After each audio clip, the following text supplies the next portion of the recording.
Meus colegas, estamos de volta, terceiro bloco da aula de hoje. Falávamos sobre a ação penal nos crimes de lesão leve praticados com violência doméstica familiar contra a mulher. Já vimos que essa violência resulta da conjugação dos artigos 5º e 7º da Lei Maria da Penha. Agora, qual é o problema em relação ao crime de lesão leve? Senhores, o problema é o seguinte, aqui, se você pegar esses crimes de lesão leve, então vamos aqui e vamos falar sobre o crime de lesão corporal leve. O crime de lesão leve, se você me perguntar, Renato, qual é a espécie de ação penal? Então vai vendo o tamanho do problema por conta de algo tão simples.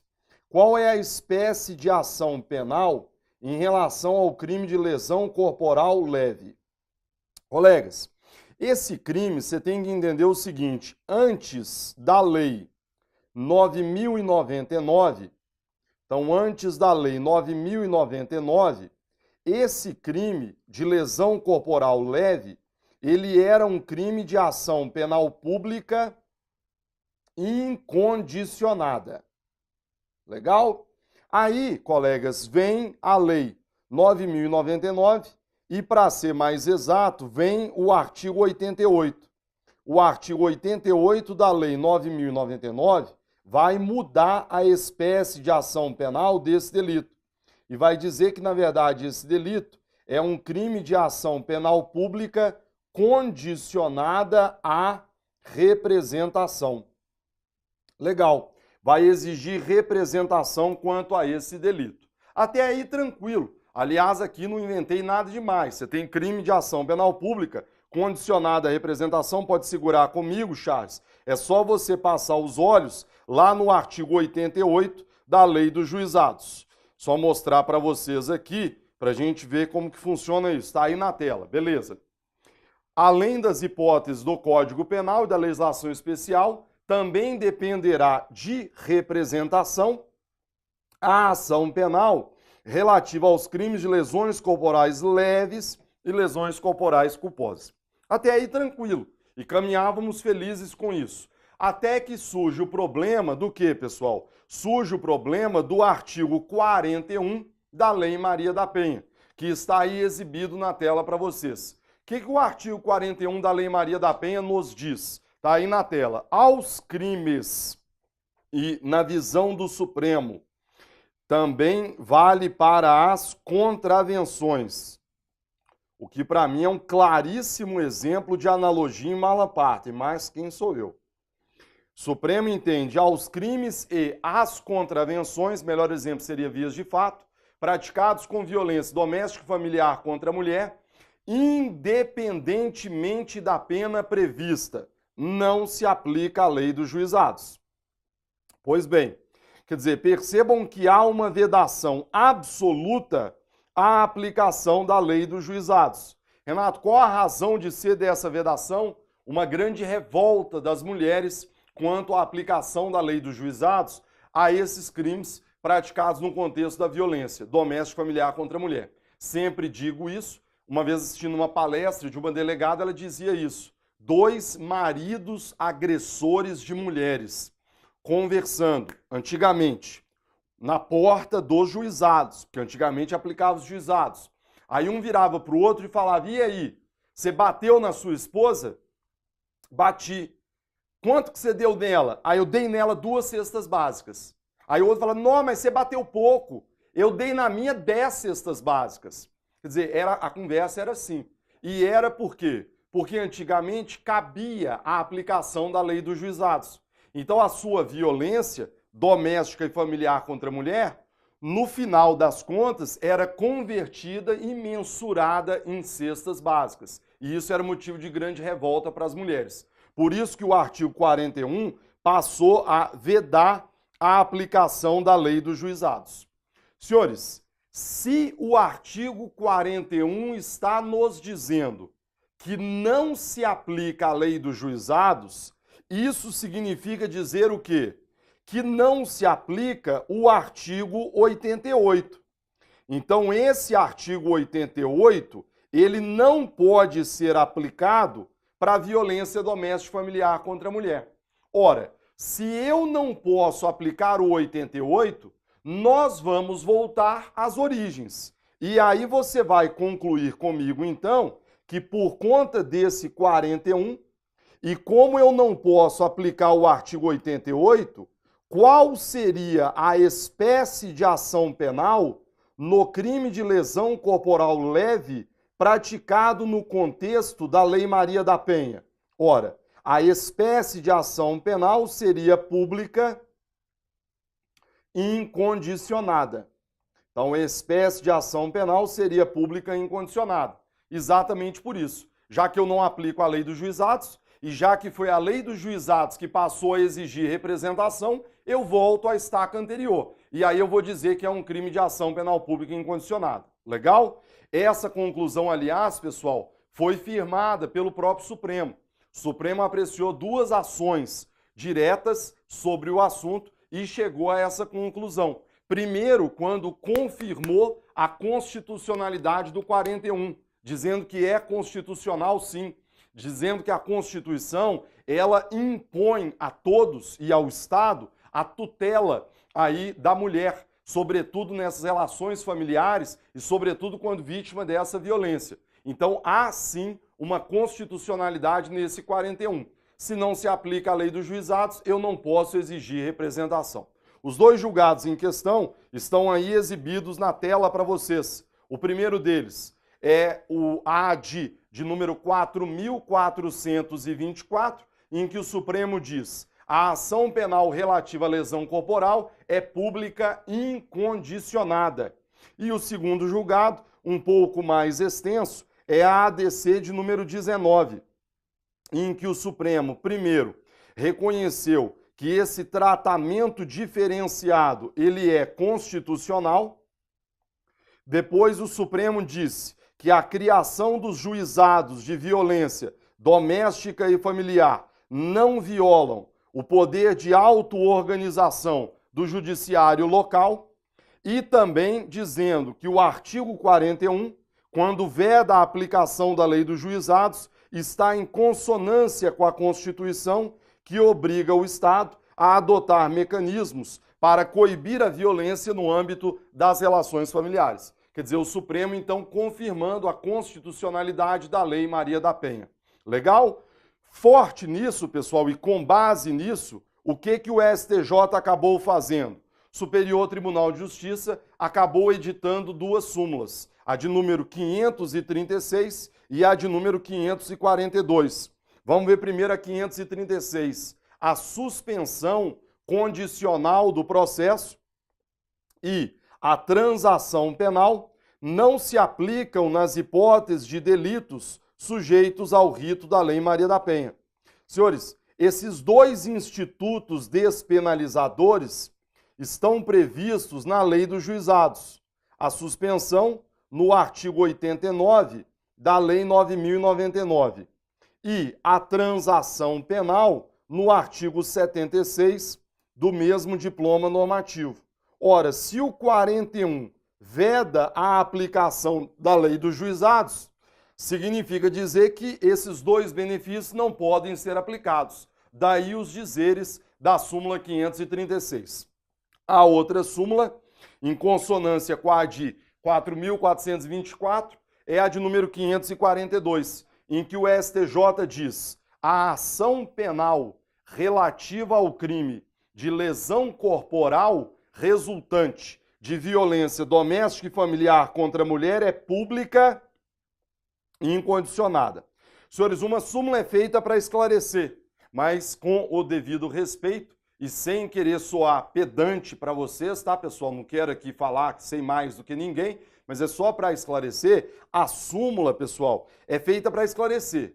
Só que às vezes ela é redigida de maneira dúbia. Sabe por quê? A súmula diz que a ação penal no crime de lesão corporal é público condicionado. Só que, pô, você está fazendo uma súmula, me ajuda aí, né? Fala para mim qual é a lesão corporal, tá? E aqui a gente precisa esclarecer um detalhe. Não sei se vocês repararam que até agora eu estou só falando lesão leve, lesão leve, lesão leve. Renato, mas e a culposa? Qual é a espécie de ação penal? Cuidado com isso, pessoal, por um detalhe. Vamos aqui esclarecer a súmula e vamos até esclarecer a decisão do Supremo. Amanhã, na sua prova, se o examinador perguntar, candidato, qual é a espécie de ação penal nos crimes de lesão leve, grave ou gravíssima? Quanto a esse aqui, nem controvérsia tem, mas eu estou acrescentando para não ter dúvida. Eu estou esclarecendo aqui. A lesão leve, grave ou gravíssima, se praticada com violência doméstica e familiar contra a mulher, qual é a espécie de ação penal? É isso aqui, pública e incondicionada. Agora, pessoal, cuidado amanhã na hora da prova, ainda não vi isso caindo, mas vai cair. O examinador vai virar para você e ele vai jogar uma lesão corporal culposa. Aliás, dou sempre o exemplo, né, Charles? Eu estava na roça e aí eu fui abrir a porta do carro. A minha menina veio correndo, não vi, e tadinha, abri a porta e a porta bateu nela. Pequenininha, né? Puf, daquele galo, né? Aí aquela dor, dói mais no pai do que nela, né? Charles, uma lesão corporal culposa que eu pratiquei lá dentro de casa contra a minha filha, à época aí de 2 anos. Qual é a espécie de ação penal? Pessoal, aqui um detalhe importantíssimo.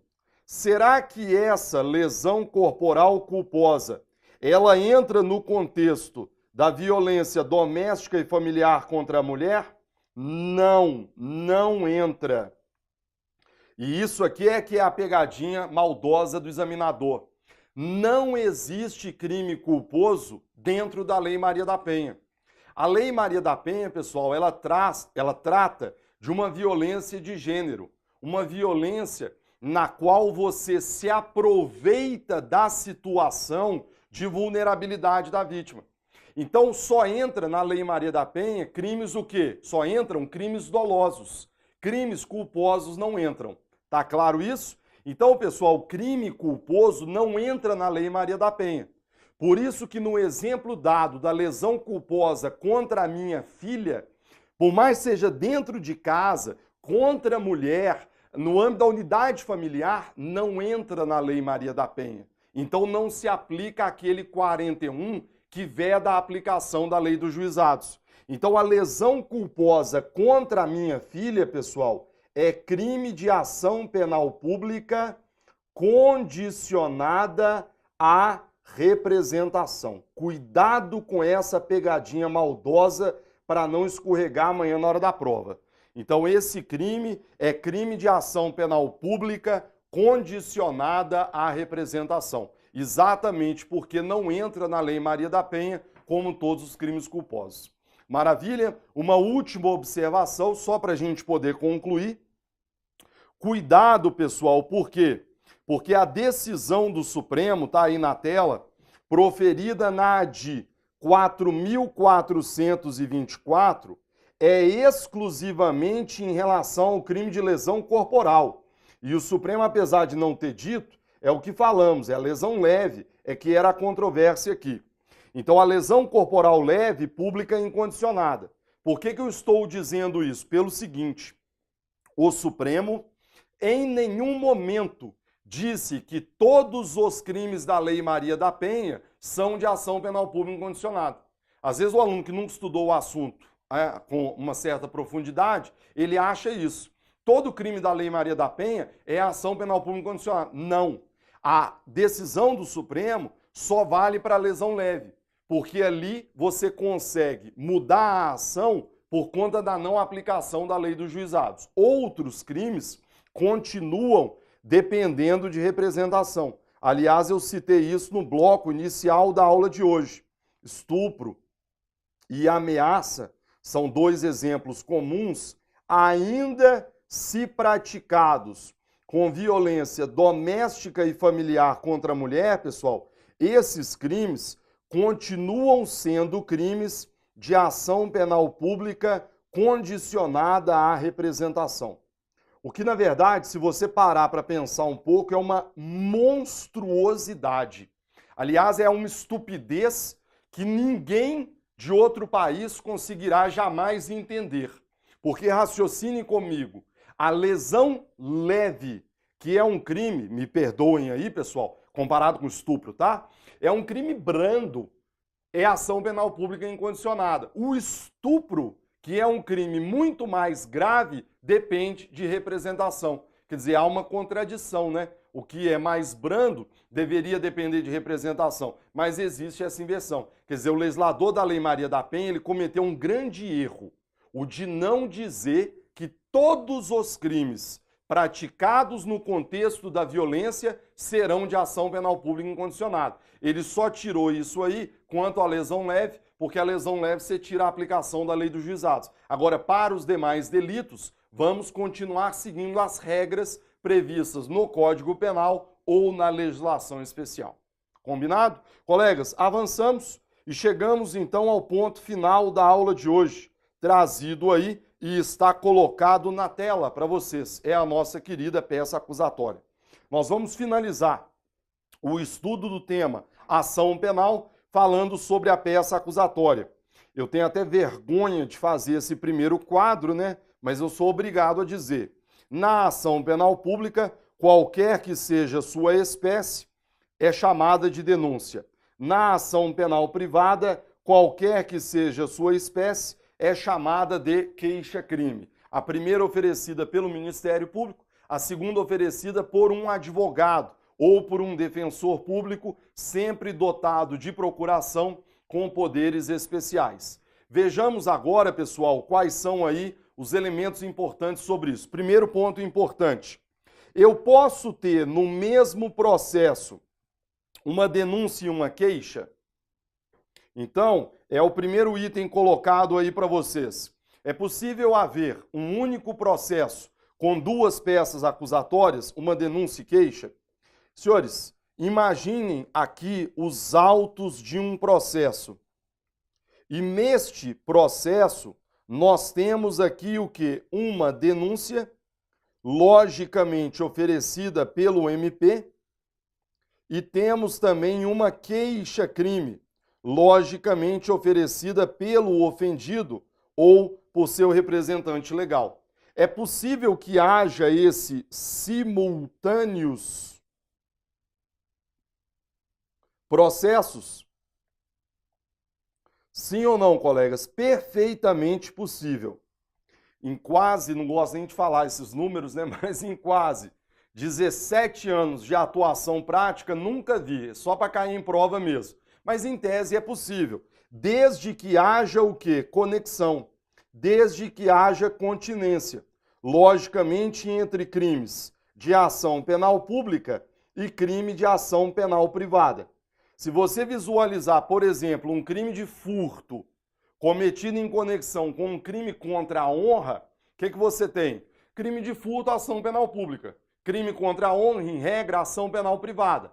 Como os delitos foram praticados em conexão, eu vou reuni-los num simultâneos processo. Processo e julgamento único. Só que nesse caso, eu vou ter uma denúncia oferecida pelo MP quanto ao crime de furto e eu vou ter uma queixa-crime oferecida pelo ofendido através de seu advogado quanto ao crime contra a honra. Em tese, é possível.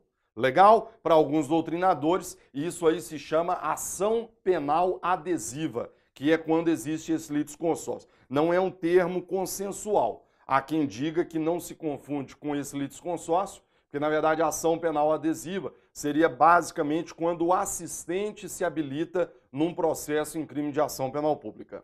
Seguimos? Colegas, vejamos agora, e está aí na tela para vocês, quais são os requisitos da peça acusatória.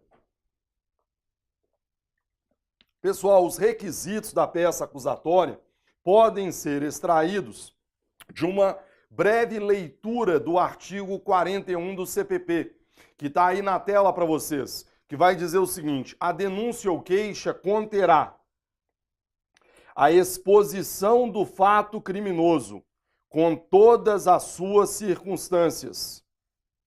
Depois, a qualificação do acusado ou esclarecimentos pelos quais se possa identificá-lo. Depois, na sequência, a classificação do crime e, quando necessário, rol de testemunhas. Então, grosso modo, pessoal, os requisitos de uma peça acusatória estão aí bem elencados. A exposição do fato, a qualificação, a classificação do crime e o rol de testemunhas. Alguns doutrinadores, segura aí na tela pra gente, Charles, alguns doutrinadores vão acrescentar a esse rol alguns outros requisitos, né? Alguns acrescentam, por exemplo, que a peça acusatória, ela deve ser o quê? Subscrita. Então, a denúncia ou queixa, ela deve ser o quê? Subscrita pelo promotor de justiça ou pelo advogado ou defensor do ofendido. Então, você tem que assinar exatamente para conferir a autenticidade àquela peça acusatória. Maravilha! Além dessa subscrição por parte do promotor de justiça e por parte do advogado, o que mais? Alguns dizem que a denúncia ou queixa, pessoal, ela deve ter redação em vernáculo. Ela tem que ser redigida em português, né? Princípio da publicidade. Então, por conta da publicidade, eu sou obrigado a redigir as peças processuais em português. Lembro do querido amigo, professor Luiz Flávio Gomes, ele contava, né, que uma vez ele chegou a ver, não sei se é verdade, que ele chegou a ver uma denúncia e um recebimento em inglês, que o juiz e o promotor estudavam inglês e aí resolveram oferecer uma peça acusatória em inglês. Não sei se é verdade, mas não pode, né, pessoal? Porque, na verdade, você tem que entender que o processo é público, então, pelo menos em tese, toda e qualquer pessoa precisa compreender aquilo ali. Notadamente o nosso cliente, que é o acusado, né? A clientela, sabemos, do direito penal formada por miseráveis, não vai compreender a língua inglesa provavelmente. Maravilha? Agora, tirando esses outros requisitos, vamos analisar os que realmente nos interessam, que são esses aí do 41. O primeiro requisito está aí na tela para vocês, é a exposição do fato delituoso. Renato, o que é exposição? Senhores, a peça acusatória, ela contém uma narração. Então, a peça acusatória, ela contém uma narrativa, ela contém uma descrição. Ou seja, quando você redige uma denúncia, você vai narrar, você vai descrever o que teria acontecido no dia dos fatos delituosos. E detalhe importante, pessoal, quanto mais simples for a sua descrição, melhor. Porque, na verdade, você tem que lembrar que o destinatário precípuo da denúncia é o acusado. Porque ele vai ler aquilo ali e vai saber, então, do que ele tem que se defender. Aí, então, um roteiro que a gente coloca para vocês. É óbvio que não pretendo, na aula de hoje, ensinar denúncia para vocês, não estou ensinando a fazer denúncia, isso aí depois, eu e Clebão, a gente vai bolar um curso de prática para vocês, mas qual é o roteiro da peça acusatória? É você se perguntar o que aconteceu, quando, por quê, como, contra quem. Quer dizer, você vai tentar responder todas essas perguntas na sua peça acusatória. Pessoal, e notadamente os colegas que gostam do processo civil, denúncia é algo simples. Cuidado para não confundir com uma petição inicial do processo civil. Geralmente, numa petição inicial civil, você coloca doutrina, você cita jurisprudência. Processo penal não tem nada disso. Processo penal é uma narrativa. Consta dos autos que, no dia 23 de setembro de 2017, Renato Brasileiro de Lima ingressou no estúdio localizado na avenida tal. Deparou-se então com seu inimigo, Charles. Foi neste exato momento que ele sacou uma arma de fogo e efetuou 3 disparos. Os disparos perfuraram a cavidade torácica, causando a morte, segundo o laudo de folhas tal. É isso. Você vai descrever. Não precisa citar doutrina, não precisa citar jurisprudência. Legal? Colegas, quando a gente fala em denúncia, pode segurar comigo, Charles, o que é extremamente importante é o seguinte: quando você expõe o fato delituoso, por que essa exposição é importante? Porque essa exposição, ela vai delimitar a imputação. Então, essa exposição irá delimitar a imputação. Pessoal, imputação é uma palavra que ao longo das nossas 20 aulas de processo penal, eu vou usar pelo menos umas 500.000 vezes. O que é imputação? Eu até trouxe para vocês no slide o conceito. Imputar é atribuir a alguém a prática de determinada infração penal, funcionando como um ato processual por meio do qual se formula a pretensão. Imputação é uma palavra muito usada no processo penal. Por quê? Porque quando eu imputo, eu estou atribuindo a alguém. Então, eu estou atribuindo a alguém a autoria ou participação em determinada infração penal.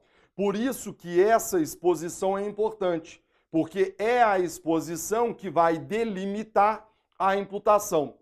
E a delimitação dessa imputação é importante por dois motivos. Primeiro, para permitir ao acusado exercer o seu direito de defesa. Óbvio, né, pessoal? Eu só vou conseguir me defender se eu souber qual é o fato delituoso que está sendo imputado à minha pessoa. E dois, essa imputação também é importante porque ela vai fixar os limites do juiz na hora da sentença. É o que a gente vai ver lá no finalzinho do curso, correlação entre acusação e sentença, né? O juiz não pode julgar além, é essa a ideia. Então, por isso que a exposição é importante, porque aquilo que constou da exposição é por aquilo que amanhã eu serei julgado pelo magistrado. Então, percebam que essa exposição, ela é extremamente importante, e é importante à luz de vários princípios. Primeiro, à luz do princípio da ampla defesa, porque prevalece no processo penal o entendimento de que o acusado defende-se dos fatos que lhe são imputados. E segundo, pessoal, porque essa exposição vai delimitar o tamanho da acusação. Então amanhã isso vai ser importante quando estudarmos mais para frente o princípio da correlação entre acusação e sentença. Juiz não pode julgar você por um fato delituoso que não lhe foi imputado. Por isso que essa exposição tem tanta importância. Legal? Colegas, quando falamos em exposição do fato delituoso, alguns problemas vão surgir. Primeiro, quando você olha para o Código de Processo Penal, o que o Código diz? Que a denúncia ou queixa conterá a exposição do fato criminoso com todas as suas circunstâncias.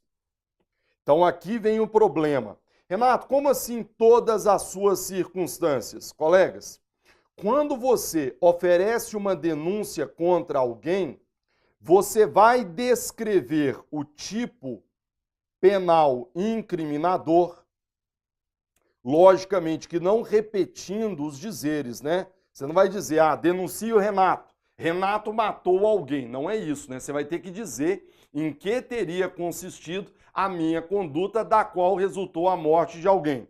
Você tem que fazer também menção, pessoal, ao tipo penal por extensão.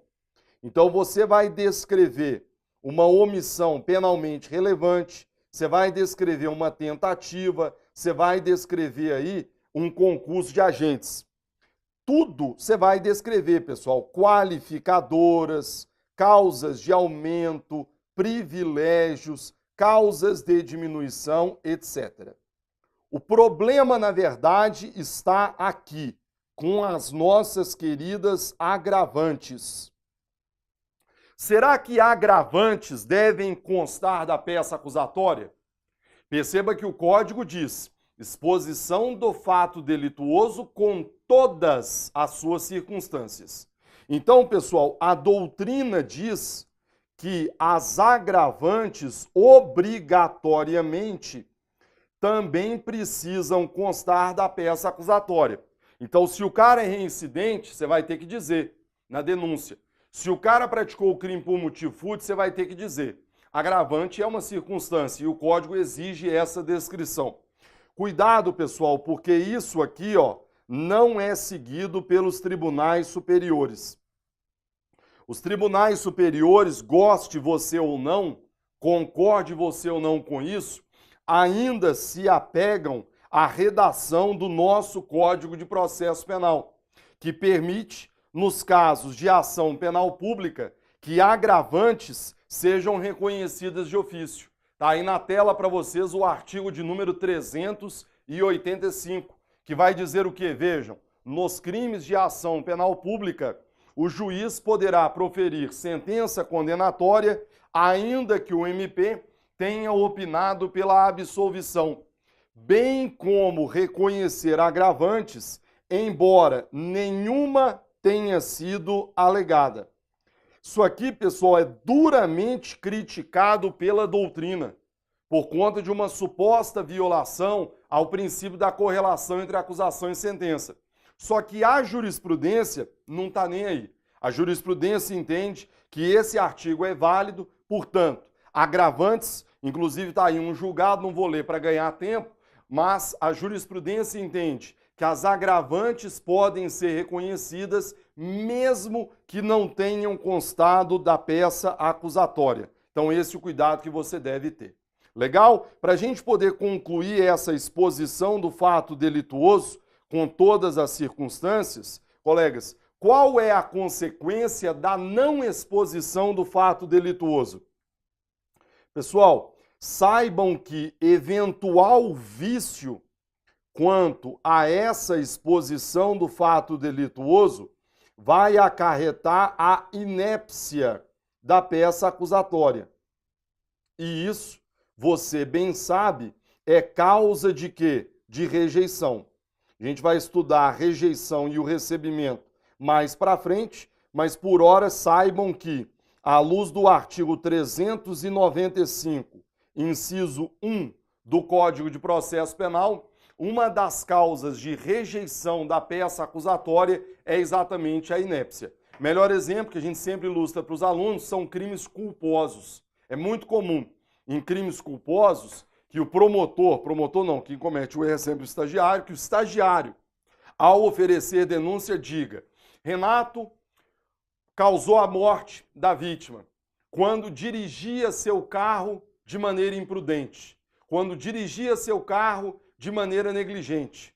Pessoal, dizer isso é dizer nada, porque você não pode, numa denúncia por crime culposo, se limitar a citar a modalidade da culpa. Você é obrigado a descrever em que teria consistido a imprudência, negligência e imperícia. Legal? Então você vai ter que dizer, olha, Renato dirigia seu carro em alta velocidade, conversando no WhatsApp, digitando no celular, pela contramão, quando perdeu o controle do veículo, subiu na calçada, atropelou e matou a vítima. Se você não fizer isso, a sua peça acusatória será rejeitada por conta dessa inépcia. Aliás, trouxe até para vocês um julgado nesse sentido, é esse aí exibido, habeas corpus 188-023, em que foi reconhecida a inépcia de uma denúncia, porque não teria sido descrita a modalidade culposa com todos os seus elementos. Maravilha? 33 minutos e alguns trocados, terceiro para o quarto, é hora de saborearmos aí um cafezinho. Charles hoje ficou com a incumbência de fazer o café, tomamos um café, voltamos já já.